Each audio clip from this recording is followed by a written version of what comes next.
Zonja e zotrinj ju përshëndes nga Ditari këtu në CNN kundër zhvillimet kryesore do të ndihni. Arta Vorpsi betohet si antare gjykatës kushtetuese në një zyrë noterie. Presidenti Lirmeta thret për betim 3 antaret e tjera, Elsa Toskën, Marsida Xhaferllarin dhe Fiona Papajorgji. Olsian Çela është renditur I pari në listën e Këshillit të Lartë Prokurorisë në garën për prokuror të përgjithshëm pas pikëzimit. E dyta në listë është renditur kryeprokurori aktuale Arta Marku dhe më pas Fatjona Memçaj. Brenda 3 ditëve emrat I kalojnë kuvendit. Ministrat e jashtëm të Bashkimit Evropian mblidhen në 19 nëntor për të diskutuar për hapjen e negociatave me Shqipërinë dhe Maqedoninë e Veriut. Tusk nga ana e tij vijon kritikat ndaj presidentit francez Macron, ndërkohë thirrje për hapjen e negociatave edhe nga kandidati për komisioner I zgjerimit Oliver Varhelyi, I cili I zhvilloi sot një seancë dëgjimore përpara votimit nga europarlamentarët. Mirëmbrëma, unë jam Arlin Disa, ndër të tjera gjatë ditarit do të ndiqni. Familjarët e shqiptarëve të izoluar në kampin Al-Hol në Siri kërkojnë kthimin e të afërmve të tyre nga kampet e Sirisë. Shumë prej tyre në Shqipëri dhe Maqedoninë e Veriut kontaktuan me A2 CNN më njëherë pas dëshmive që ne sollëm nga kampi Al-Hol. Shqipëria përballet sot me Andorrën në Elbasan Arena për kualifikueset e Euro 2020-s, ku përtej fitore synohet edhe thyerja e rekordit pikëve nga pjesëmarrjet në përgrupe. Kosova ndërkohë sfidon Çekinë në një duel vendimtar për kualifikimin në finalet e Europian.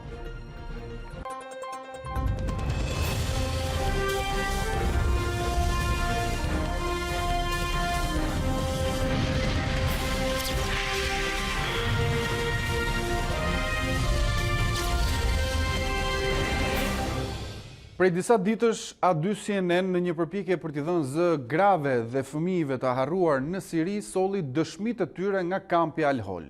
Përtej misionit për të thënë një të vërtet që u tentua të mbulohej nga propaganda si në rastin e Alvin Berishës, është e qartë se jeta e atyre njerëzve është e rrezikuar çdo ditë nga kaosi I luftës që sundon në Siri. Fëmijë dhe gratë rrëmbyer nga familjarët e tyre, viktima të një lufte që nuk u përket, por ajo që vlen të theksohet është se sot ata janë të braktisur nga shteti I tyre. Dëshmitë e tyre dhe familjarëve të tyre kanë rënë në vesh të shurdhër. Autoritetet shtetërore, të njëjtët personazhe që nxituan të marrin meritat për operacionin e shpëtimit për Alvin Berishën, sot heshtin.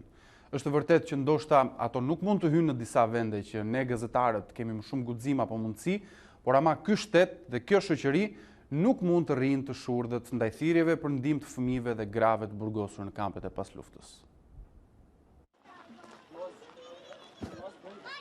Të harruarit e Sirisë, këto fjalë mund t'i përshtateshin më së miri grave dhe fëmijëve shqiptar që mbijetojnë në kampet e pasluftës në një nga konfliktet më të ashpra të botës, ku me qindra mijëra njerëz kanë humbur jetën. A ka shqiptar këtu? Grupi I xhirimit I A2 CNN udhëtoi larg përgjetjen e tyre pas publikimit të historisë së Alvin Berishës. Një nismë që mbart rreziqet e saj për shkak të konfliktit konstant në Siri, por që ja doli të sjellë zërat e njerëzve që konsideroheshin të humbur. Gjithçka fal kurajos së gazetarit Julian Kasapi dhe operatorit Indrit Miftari, të cilët qëndruan për orë të tëra në kërkim në një terren të pasigurt jashtë kontrollit të forcave ushtarake turke. Për ta kuptuar më qartë pasigurinë në të cilën u gjend Juli dhe Indriti, mjafton të thuhet se ky shpërthim me bombë ndodhi vetëm pak metra hotelit ku ata qëndruan para hyrjes në kamp. Për të qenë më të qartë mbi rrezikun që morën përsipër Juli dhe Indriti, mjafton të sillen raportimet e mediave më serioze ndërkombëtare, të cilat e përshkruanin kampin Al-Hol si një kasaphan ku çdo ditë ndodhnin vrasje dhe konflikte. Fal përpjekjeve për mbi 5 orë në kamp, në kërkim të harruarve të Sirisë, pikërisht në momentet e fundit, kur forcat kurde kishin mbërritur në kamp dhe I kërkonin të dilnin, fati e desh që të gjendeshin përballë grave dhe fëmijëve shqiptar. Tashmë zërat e grave dhe fëmijëve që ende jetojnë në kampin Al-Hol janë një dëshmi që nuk mund të injorohet dhe as të përcillet me indiferencë. Ne tani kërkojmë ka shteti, se shteti që një vit që vim këtu, e ne I bëjmë lutje shtetit, e imi të nevriskosme, e imi të mërzitme, nuk na ka vo vesh shteti. Ka I themi, inshallah na merri për këto se na son rrimë ato. Babi im kush? Babi? Ku është babi? Nuk e di. Këta gra dhe fëmijë janë ende në kampin Al-Hol, Valvitja e flamurit shqiptar pas shpëtimit të Alvin Berishës në rastin më të mirë është një tallje me shqiptarët që ndoqën me ankth operacionin e shpëtimit të vogëlushit 11 vjeçar. Në rastin më të keq është cinizëm për dhimbjen e Elvirës, që nuk i ndal lotët për motrat e saj të mbetura në Siri. Ju a jeni kontaktuar nga strukturat shtetërore për kthimin e tyre pas, a keni kërkuar ju në strukturat shtetërore ndihmë? Nuk, domethënë kam kërkuar normalisht, biles edhe kryeministri që ka bërë një në internet, ose ka bëj platformë, por se nuk ose kam pas ndonjë përgjigje, domethënë.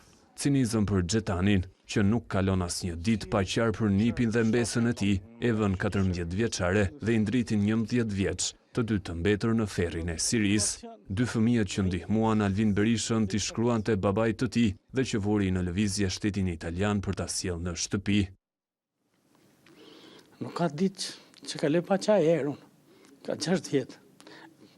Unë, po motra, që e ka 2 minutë.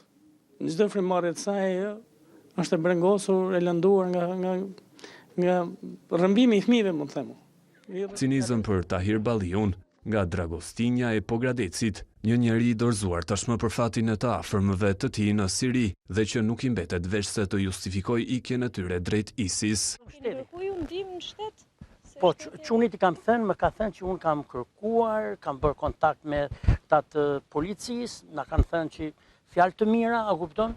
I presim tashu dhe me cilë komunikosh. Shpresat janë të pakta për angazhimin e shtetit shqiptar në një mision që duket i pamundur. Vetë zyrtarëve të lartë nuk i mbetet, veç se të përgëzojnë gazetarët duke u shmangur përgjegjësive të strukturave. Keni shkelur një terren vështirë, e di edhe për eksperiencë personale këtë gjë, por me sa duket kjo nuk mjafton, duhet angazhimi të gjithë strukturave ligjvënëse dhe ligjzbatuese lidhur me një fenomen tashmë të ka përcyer prej ne siç ishte fenomeni i foreign fighters apo luftëtarëve të huaj. U desh një televizion i huaj që ne të mund të na sensibilizonte më tepër, dhe ashtu siç dhe ju e thatë dhe siç e keni verifikuar dhe nëpërmjet reportazhit tuaj, ka akoma fëmijë shqiptar atje të cilët kanë nevojë të riadesohen dhe të gjejnë ngrohtësinë dhe sigurinë e adheut nga ku kanë ardhur. Të paktën kryetarja e Komisionit të Sigurisë tha për A2 CNN se strukturat e shish janë në punë për një çështje sensitive si ajo e të harruarve në Siri.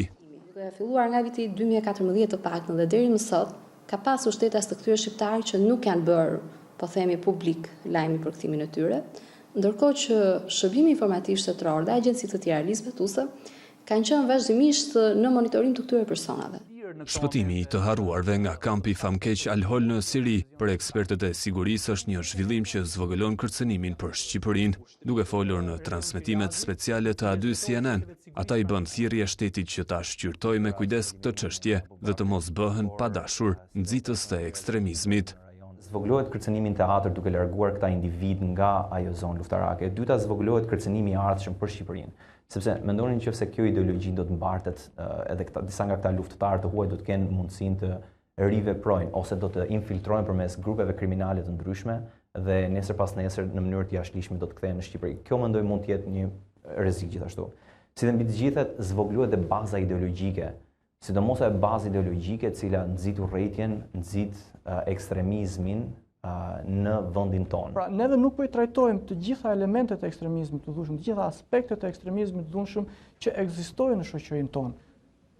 Ky fokusim I tepruar në komunitetin musliman shqiptar, edhe pse problematika ekziston, do të na sjellë kam frikë tendenca të tjera të ekstremizmit, tendenca të marginalizimit dhe stigmatizimit të gabuar të këtij komuniteti dhe e vlerësoj nga ana aspektet të sigurisë si të mangët këtë situatë, kështu që e kemi. Individet që kanë përdorur armën dhe që kanë shkuar një konflikt ndërkombëtar edhe në bazë ligjit Shqipëri dhe ligjeve pothuajse në gjitha vendet e rajonit duhet përballen me një strukturë hetimore dhe me një verifikim shumë afatgjatë. Vende si Gjermania për shembull, dytë e fundit ka pasur një propozim të tillë që të gjithë individet që kthehen nga Siria dhe vendet e tjera të konfliktit do duhet jenë për një periudhë gjatë kohë në survejimin e organeve të shërbimit sekret për arsye të rrezikshmërisë që paraqesin. Duhej sinqeriteti I Pandeli Majkos për të pranuar se Shqipëria, që pretendon se ka bërë shtet, është më e pafuqishme se një gazetar. Është mungesë eksperience dhe gazetarët kanë disa cilësi tjera, diplomatët kanë disa cilësi tjera. Sot që flasim, Siria është shesh lufte. Dhe ne mund mbanim përgjegjësi nesër për dikë që mund të mbiste jetën. Nuk po them që jeta e një gazetari kushton më pak apo më shumë, por nga ndonjëherë burokracitë e institucioneve ndryshme duhet mësohen që të jenë aq fleksibël sa që janë gazetarë të guximshëm. Dhe të mos mbyllen në përzyra. Por mendoj që fakti që ministri i Brendshëm shkoi vetë në krye të aksionit për shembull për rastin e Alvinit apo për raste natyrave të tilla do të ketë të njëjtin angazhim. Vetëm fotografinë se në kamp nuk ka qenë. Në kamp nuk ka qenë. Vetëm për fotografinë. Duhet shkonte në kamp, duhet merrte edhe një automatik, edhe një antiplum dhe ju të kënaqeshit nga gjithë filmi me Chuck Norrisin. Absolutisht. A2 CNN ka qenë atje brenda. Ju lutem tani A2 CNN, bravo qoftë që ka bërë këtë, ka sfiduar administratën shqiptare, po mos kërkoni që ministri të shkojë në kamp. Mos kërkoni budallëqe. Zgjedhja e anëtarëve të gjykatës kushtetuese prej ditësh është kthyer në një moment përplasje institucionale mes presidentit kuvendit dhe Këshillit të Emërimeve në Drejtësi, por ditën e sotme duket se kjo përplasje u thellua edhe më tej. Presidenti i Republikës njoftoi se ceremoninë e betimit për gjyqtarët e rinj të gjykatës kushtetuese. Ceremonia ka nisur në orën 19 me betimin e Elsa Toskës, zgjedhur si anëtare e gjykatës kushtetuese nga kuvendi. 30 minuta më vonë presidenti do të presë Marsida Xhaferllarin, cilën e dekretoi dje, ndërsa në orën 20 është thirrur Fiona Papajorgji, e cila plotësoi vakancën e dytë mes atyre që ishin kompetencë kuvendit. Çfarë bie në sy është mungesa e Arta Vorpsit, cilën KD shpalli temëruar për të njëjtin vend vakant ku Meta kërkon të dërgojë Xhaferllarin. Presidenti ka ftuar në këtë ceremoni edhe anëtarët e gjykatës kushtetuese dhe sekretarin e përgjithshëm të kësaj gjykate. Mirë, do të lidhemi tani me Klementina Cenkollarin, e cila po ndjek zhvillimet në presidencë për cilat ne sapo folëm. Klementina, përshëndes, mirëmbrëma. Duke marrë parasysh faktin që presidenti anashkalon Arta Vorpsin dhe nëse supozojmë që nesër Marsida Xhaferllari dhe zonja Vorpsi do të shkojnë të paraqiten të dyja në gjykatën kushtetuese, cila nga të dyja do të hyjë në zyrë? Çfarë ndodh? Kjo është pyetja për $1 milion, Charlind, në kushtet kur, edhe kur është pyetur zonja Marsida Xhaferllari, e cila vetëm para pak minutash ka kaluar gardhin e institucionit të presidencës për të bërë betimin mbi kushtetut si anëtare e gjykatës kushtetuese, kur u pyet nëse do të shkojë nesër në gjykatën kushtetuese, shmangu përgjigjen duke deklaruar vetëm faleminderit. Është një rast unik që nuk ka një precedent dhe për më tepër që përfshin institucionin i cili ka zgjidhur çdo konflikt kushtetues deri më tani, pra gjykatën kushtetuese. Për këtë arsye nuk ka një përgjigje dhe për këtë arsye konflikti është krejt i paparashikueshëm për të dhënë një përgjigje.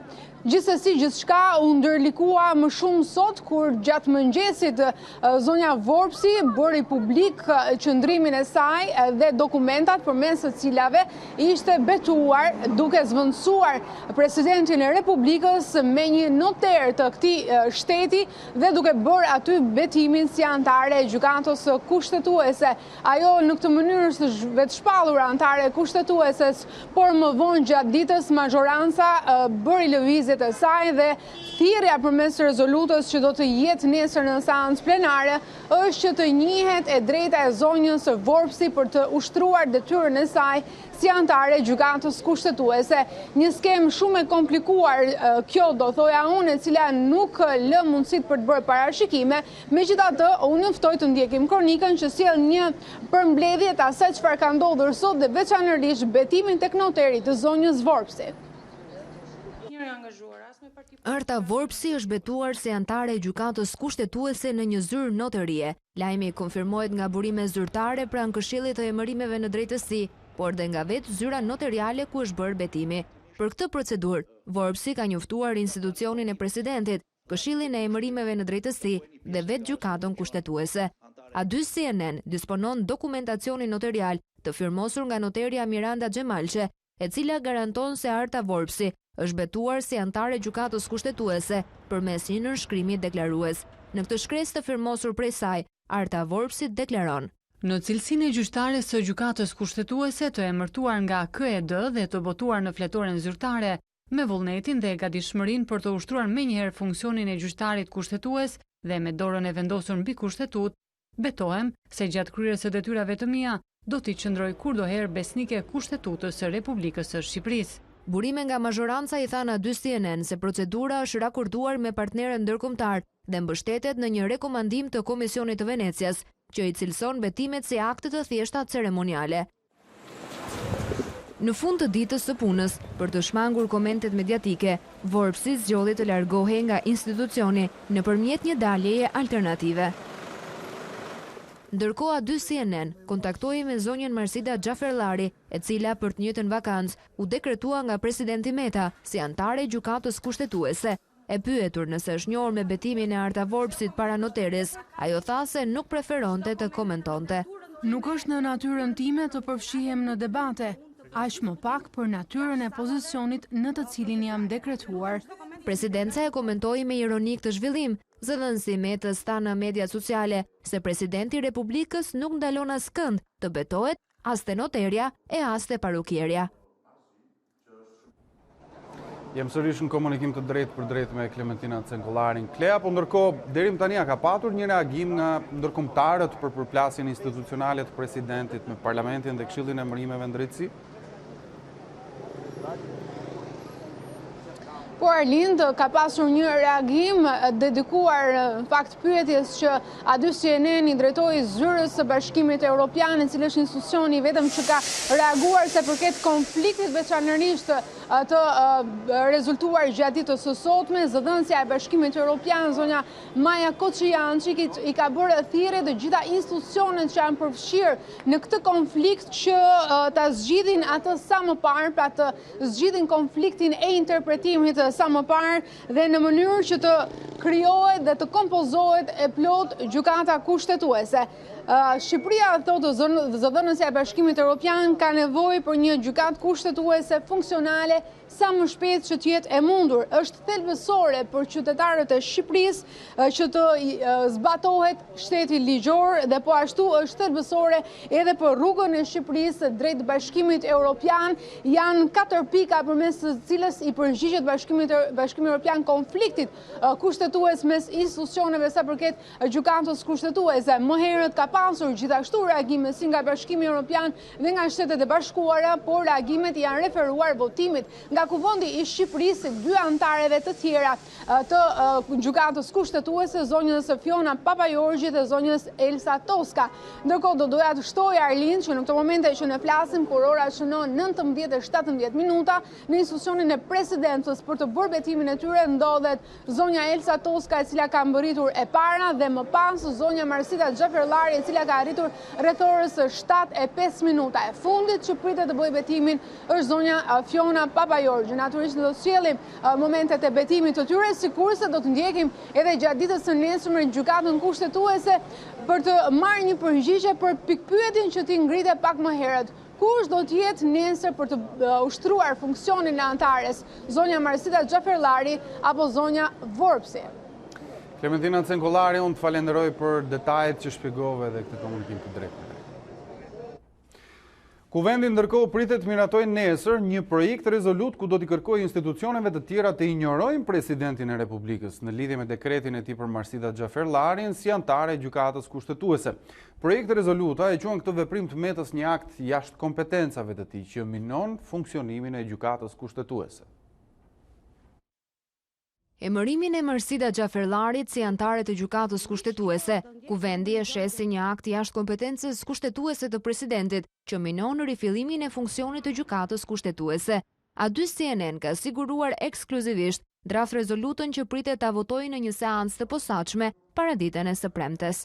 Kuvendi i Shqipërisë i bën thirrje gjykatës kushtetuese dhe të gjitha organeve publike që ngarkohen nga ligji me detyra në kuadër të funksionimit të gjykatës kushtetuese të zbatojnë me përgjegjësi dhe përgjegjësi detyrat e tyre dhe të mos zbatojnë dekretin nul të presidentit të Republikës numër 11350 datë 13/11/2019. E në kohën e këtij ngërçi të ri, mazhoranca duket se nuk e ka harruar që presidenti duhet shkarkuar. Për këtë i kujton komisionit hetimor se duhet të përmbyll punën e tij brenda afatit të caktuar. Gjithashtu Kuvendi i bën thirrje presidentit dhe gjykatës kushtetuese që të mundësojnë fillimin e detyrës së gjyqtarëve kushtetuese, zonjës Arta Vorpsi, zonjës Elsa Toska dhe zonjës Fiona Papajorgji, duke mos njohur emrin e Marsida Xhaferllarit si antare të kushtetueses. Kuvendi i Shqipërisë i bën thirrje presidentit të Republikës të heqë dorë nga tentativat dhe aktet që bllokojnë zbatimin e reformës në drejtësi dhe të mos ndërmarrë asnjë veprim tjetër në shkelje flagrante të kushtetutës. Burimet nga mbledhja e konferencës së kryetarëve i thanë aty CNN se mes opozitarëve ka pasur disa mospërputhje për disa pika të rezolutës, por është arritur dakordësi për mbajtjen e seancës së posaçme kundër dekretit të Metës. Ndërkohë, kryetari i Partisë Demokratike Lulzim Basha ka cilësuar grusht kushtetues procesin që ka ndjekur KED dhe majoranca për emërimin e anëtarëve të rinj të gjykatës kushtetuese. Sipas tij, shumica parlamentare po tenton me çdo formë të bllokojë drejtësinë e pavarur. Demokratët janë në të njëjtën linjë me presidentin për procesin e ndjekur nga Këshilli i Emërimeve në Drejtësi dhe majoranca për përzgjedhjen e anëtarëve të gjykatës kushtetuese. Kryeopozitari Lulzim Basha ishte në Sarand, kur u njoh me betimin para noterit të anëtares së kushtetueses Arta Vorpsi. Ai nuk foli nominalisht për të, por të gjithë procedurën e përzgjedhjes së anëtarëve të rinj e emërtoi grusht institucional. Njësoj si Meta një ditë më parë akuzoi drejt për drejt kreun e KED. Sepse një gjykatë kushtetuese që nuk falet natën në Surrel, një gjykatë kushtetuese që nuk është bët tenderim me përcaktim nga Ardian Dvorani, do të vendosë në mënyrë të pavarur e do të tregoj atë që treguat ju dhe gjithë shqiptarët që 30 qershor ishte një proces fals. Kjo që po ndodh me gjykatën kushtetuese është një grusht i pastër institucional. Është një grusht kushtetues, cili ka për qëllim që në vend që shqiptarët kenë gjykatën kushtetuese për cilin kemi 2 vite, 3 vite që kërkojmë të merren hapa për ta formuar, të kenë një kukull të regjimit. Lideri i opozitës thanë se përmes të dredhive të debateve juridike, po zbulohet skenari shumicës për bllokimin e reformës në drejtësi. Për këtë qeveri është jetike ta ndalë, ta bllokoj ose ta kap reformën në drejtësi. Këta nuk duan reformën në drejtësi. Këta nuk duan SPAK, sepse SPAK-u i pavarur nga politika, me prokuror të kualifikuar të cilët nuk falen natën në Surrel, është kërcënimi më i madh për aferat korruptive të kësaj qeverie.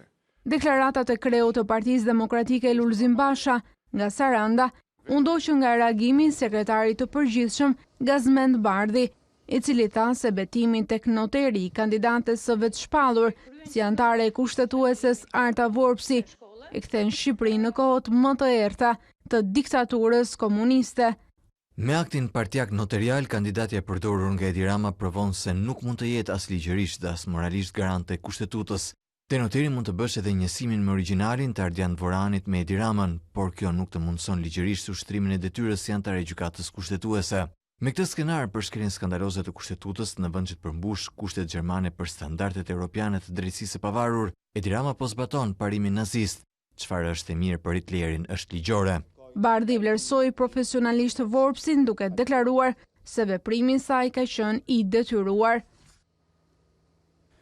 Olsian Çela është renditur i pari në listën e Këshillit të Lartë Prokurorisë në garën për prokurorin e përgjithshëm. Pas pikëzimit e dyta në listë është renditur kryeprokurori aktuale Arta Marku dhe më pas Fationa Memçaj. Kreu i KLP-s Gendi Ibrahimi tha se procesi u mbyll me një standard të cilin shpreson që ta mbajë edhe kuvendi. Në unanimitet të plot, Këshilli i Lartë i Prokurorëve ka votuar më në fund listën me pikëzimin për 3 kandidatët për prokuror të përgjithshëm. I pari që renditet në këtë listë është Olsian Çela, më pas renditet Arta Marku dhe Fationa Memçaj e treta.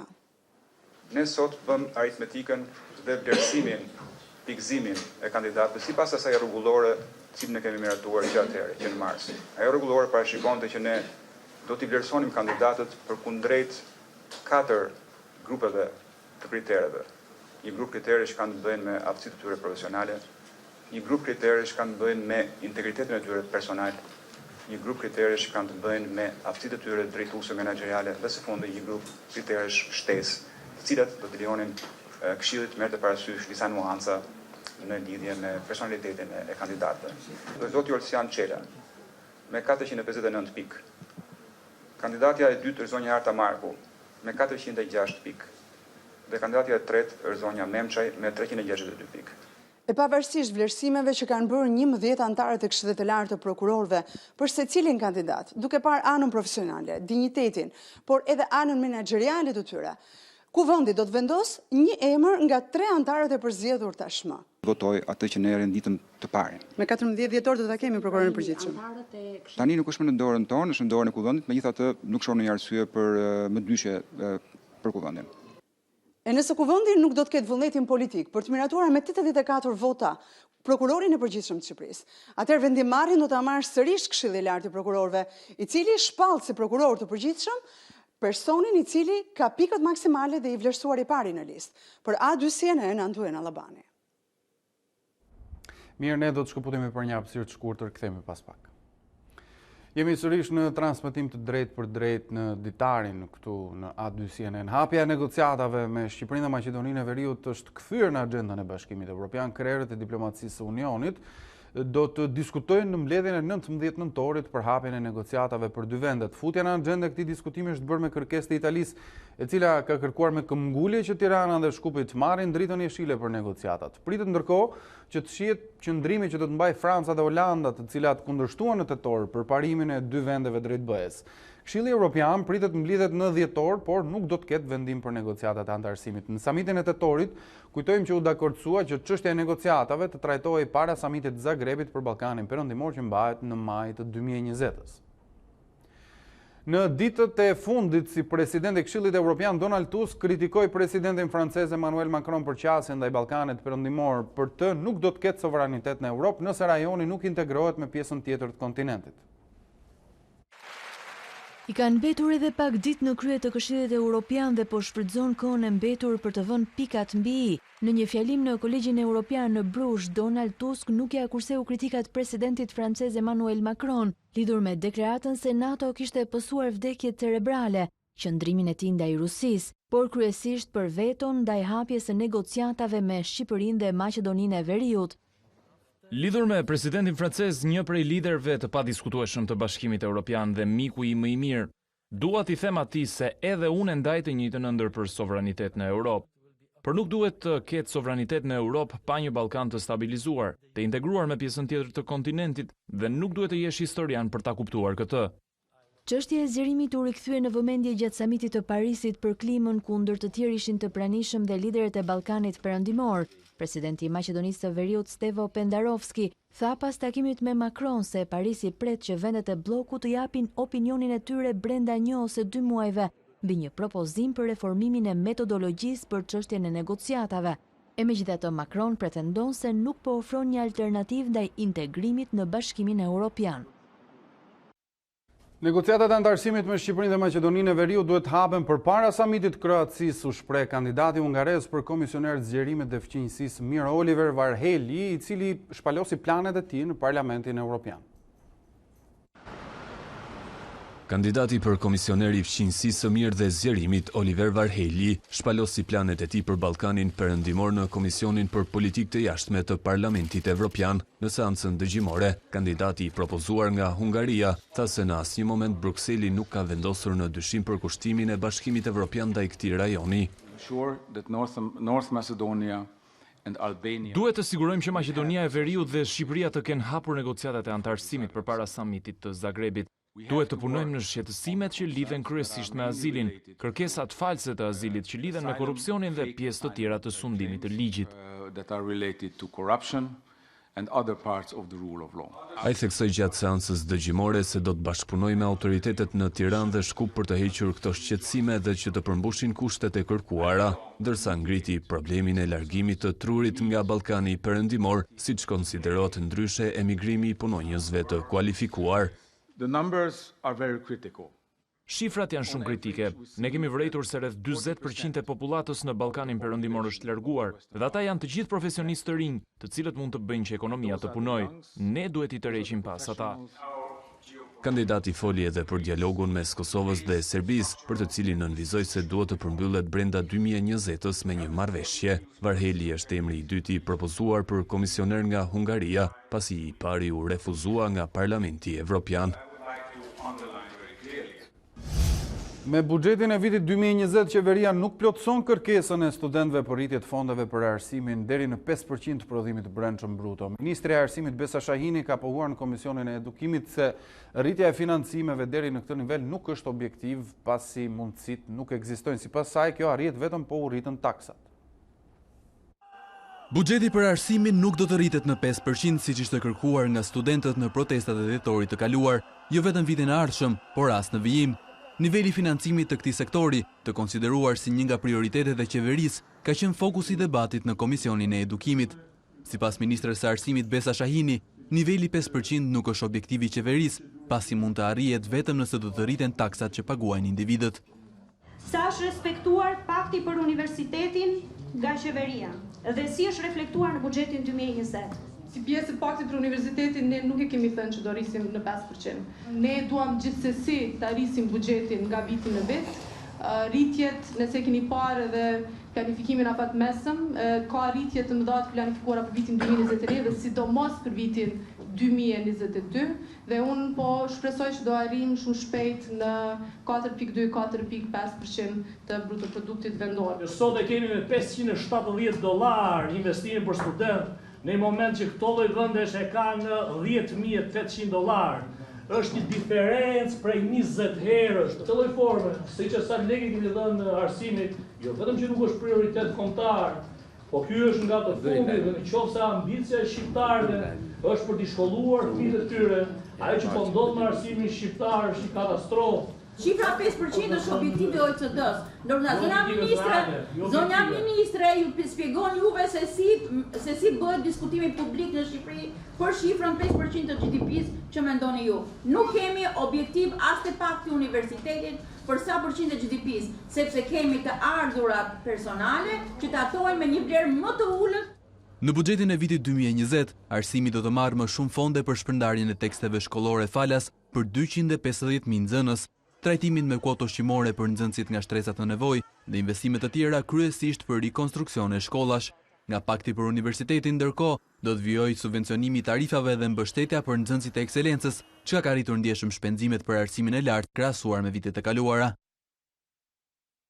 Diskutimet për fondet në arsim kanë vjuar paralelisht edhe në Komisionin e Ekonomisë. Ministri e Financave Anila Denaj ka deklaruar se do të jetë një ndër sektorët që do të përfitojë pjesën më të madhe të fondeve të buxhetit 2020, ndërsa ka shtuar se do të ketë një vëmendje të veçantë për arsimin profesional. Diskutimet për arsimin kanë vjuar edhe në Komisionin Parlamentar të Ekonomisë, aty ku Ministri e Financave Anila Denaj ju përgjigj shqetësimit të opozitës se si po përdoret ky draft për të penguar largimin e të rinjve jashtë vendit. Sipas saj, ky është një ndër sektorët që do të marrë vëmendje të shtuar nga qeveria për vitin e ardhshëm, ku në fokus do të jetë veçanërisht arsimi profesional. Këtu konsiston si juve e keni bërë buxhetin atraktiv që ata të mos largohen. Sa efekt ka buxheti këtij viti që rinjia të mos largohen? Të rinjt sot janë adresuar nëpërmjet politikave të qeverisë shqiptare me arsimin. Si atë të lartë universitar, i cili këtë vit sigurisht viti korrent që flasim dhe vitet në vijim kanë marrë pjesën më të lartë të rritjes buxhetit, por dhe arsimin profesional. Shqipëria, përveç atraksionin ndaj investitorëve të huaj, duhet sigurisht të rrisi dimensionin e arsimit profesional shumë më tepër se sa ka qenë në vitet e mëparshme. Vendet e punës janë ato që do të bëjnë të rinë në Shqipëri. Të dhënat nga drafti i buxhetit të vitit 2020 tregojnë se për vitin e ardhshëm, financimet për arsimin do të arrijnë në 45.4 miliard lekë, me rritje rreth 9% kundrejt buxhetit fillestar të këtij viti, duke mos plotësuar kështu kërkesën e studentëve për rritje të fondeve për arsimin deri në 5% të prodhimit të brendshëm bruto. Pas rreth një ore, Shqipëria do të ndeshet me Andorrën në kuadër të Euro 2020, por me Erald Kodhelin që ndodhet në Elbasan do të mësojmë më shumë, me kolegun do të marrim më shumë detaje në një komunikim të drejtë për drejtë. Erald, mirëmbrëma, të përshëndes. Sot Shqipëria zhvillon një ndeshje përballë një ekipi që e ka mundur në shtëpinë e tij, por si është atmosfera dhe çfarë mund të themi për synimin e ekipit ton kombëtar sot? synimi, është absolutisht fitore i Arlind, është një fitore e cila nevojitet për moralin, është një fitore e cila duhet me patjetër, sepse ndryshe çdo rezultat që nuk është 3 pikëshi, që nuk jep 3 pikës Shqipërisë, do të ishte një dështim dhe një zhgënjim shumë i madh.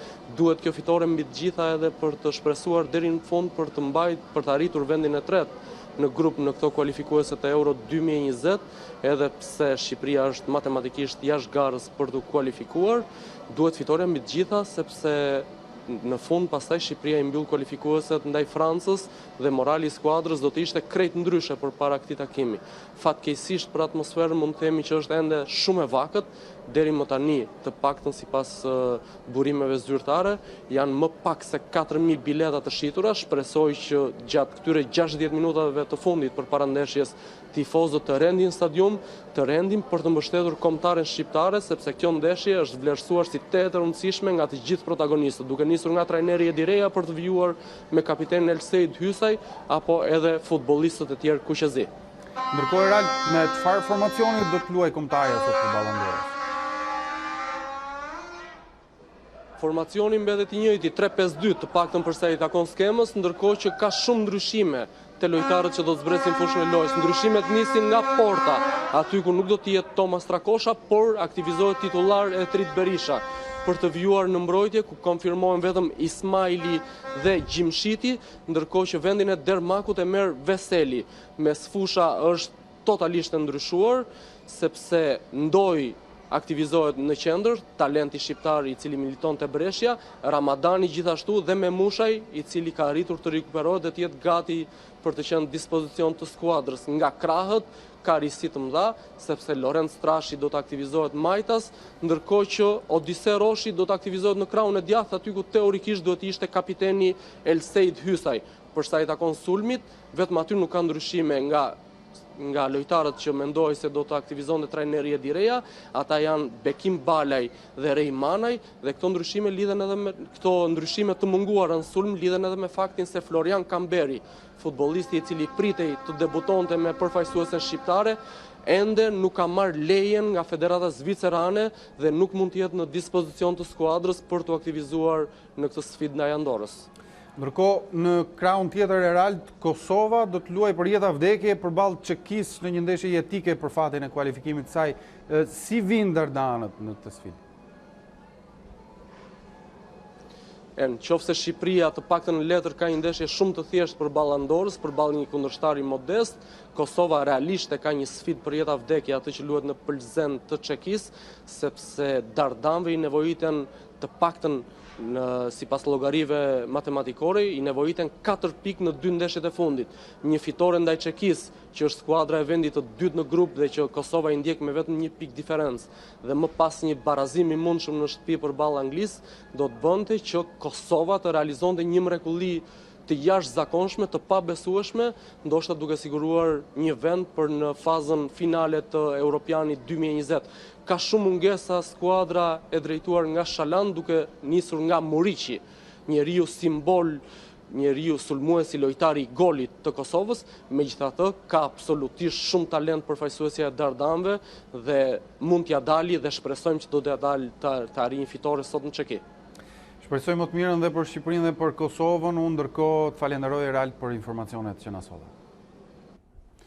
Në grupin e Kosovës, Anglia ka një ndeshje të lehtë kundër Malit të Zi dhe me fitore sigurojnë vendin e parë. Tre luanët do të regjistrojnë edhe një primat pabesueshëm. Takimin Wembley është i një miti në arenën ndërkombëtare me ndeshjen e parë që është luajtur me Skocinë më 30 nëntor të vitit 1872.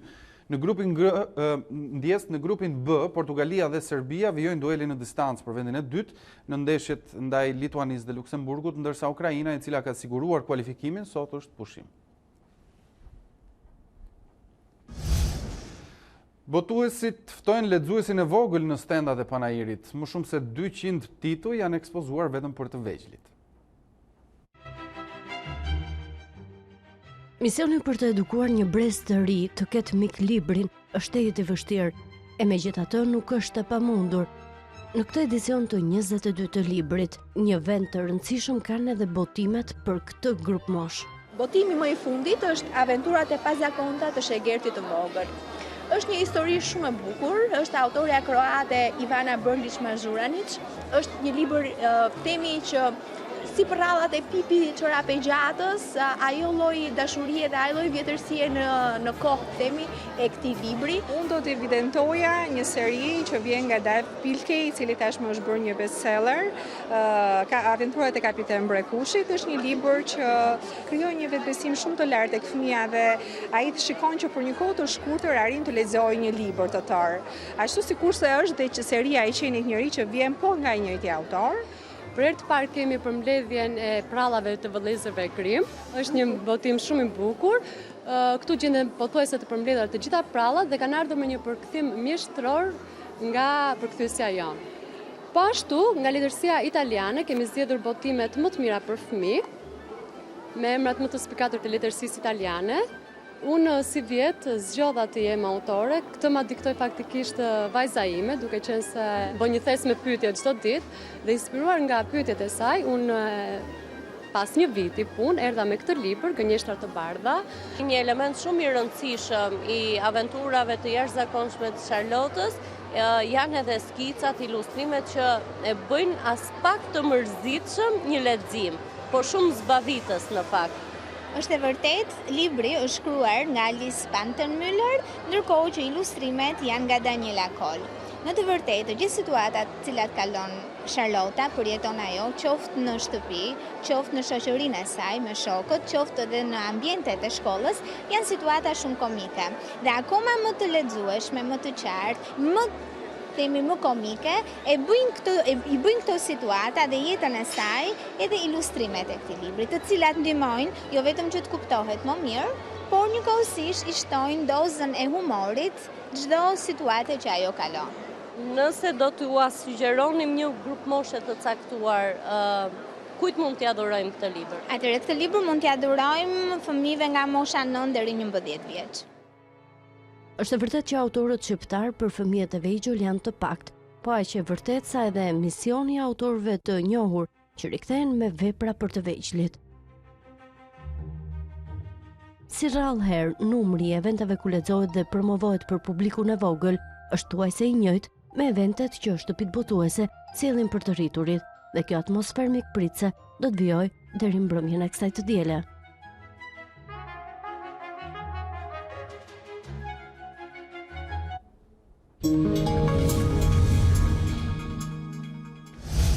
Mirë, tani do të mësojmë nga Tanja Porja se si do të jetë moti në vijim.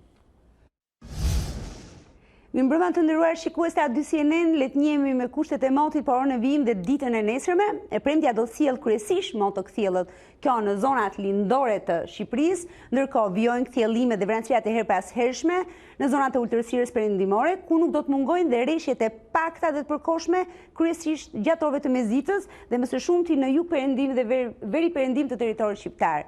Për sa i përket temperaturave, do të ulen lehtë gjatë orëve të mëngjesit, por një rritje me rreth 2 gradë sjell mesdita e nesërme, duke bërë që maksimumi në rang territori të ngjitet mbi 21 gradë Celsius në pjesën më të madhe të ulësirës perëndimore. Edhe kontinenti evropian për ditën e nesërme do të mbetet me kthjellime në zonat veriore, pjesën më të madhe të qendrës dhe në lindjet e Europës, ndërkohë vijon e njëjta situatë e motit, kryesisht në zonat jugore të Europës, ku do të ketë stuhi të fuqishme, ere dhe rreshje intensive. Më problematike situata paraqitet sërish dhe vijon të mbetet situata problematike në veri të Italisë, zonën e Alpeve dhe vonë në mbrëmjen e nesërme, ky sistem me vranësira dhe me rreshje intensive zhvendoset drejt veriut të Ballkanit. Për sa i përket temperaturave, do të ulen më tej temperaturat në zonat jugperëndimore, por mbeten relativisht të larta temperaturat në pjesën tjetër të kontinentit evropian. Ky është parashikimi i motit për ditën e nesërme këtu në A2CNN. Bashkë mirupafshim. Informacionet për motin kemi mbërritur në fund të ditarit, përpara se të ndajemi ju kujtoj si gjithë një faqen tonë të internetit, tek a2cnn.com do të gjeni zhvillimet e fundit nga vendi, rajoni dhe bota. Bashkë natë mirë.